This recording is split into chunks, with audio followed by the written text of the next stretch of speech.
Good morning mga mamis! Pagkagising nga namin ng asawa ko mga mare, hindi na nga namin namalayan na 7:30 na pala.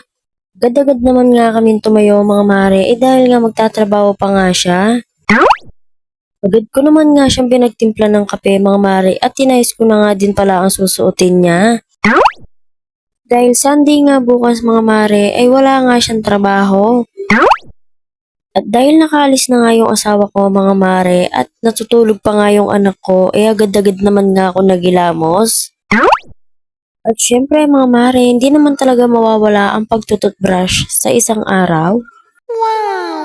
Baka sarili ko pang anak sabihin sa akin, di ka ata nagtutbrush ma. Cheers! Buti na nga lang talaga mga mare, inaisipan ko nga maglaba kahapon. Makulimlim nga ngayon mga mare, parang uulan pa yata.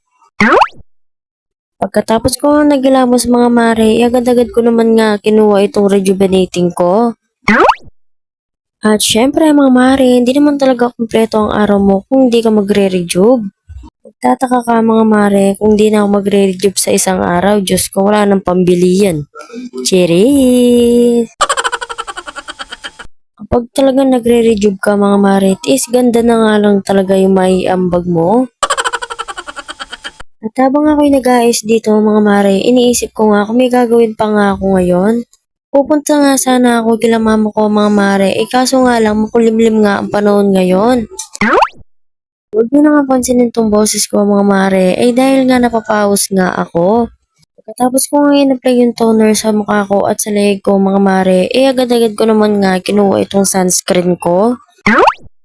Itong rejuve na ginagamit ko mga mare, sobrang ganda talaga sa mukha. Ang dali-dali nga lang talagang i-apply itong sunscreen na to mga mare. Di ko na nga pinakahaba itong vlog ko mga mare. Fast forward na mga mare, dito na nga nagtatapos ang aking vlog. Bye!